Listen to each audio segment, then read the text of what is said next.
In today's video, I am going to show you how to recover deleted chats on Instagram in 2023. Therefore, without wasting any of your time, let's jump to the video.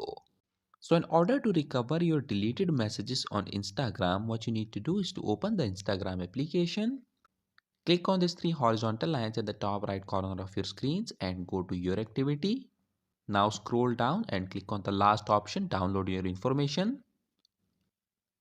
Tap on request a download. Make sure that your Instagram account is selected and click on next.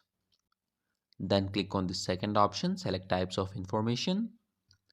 Okay, since we only want to recover our deleted Instagram chats, therefore select this messages option and click on next.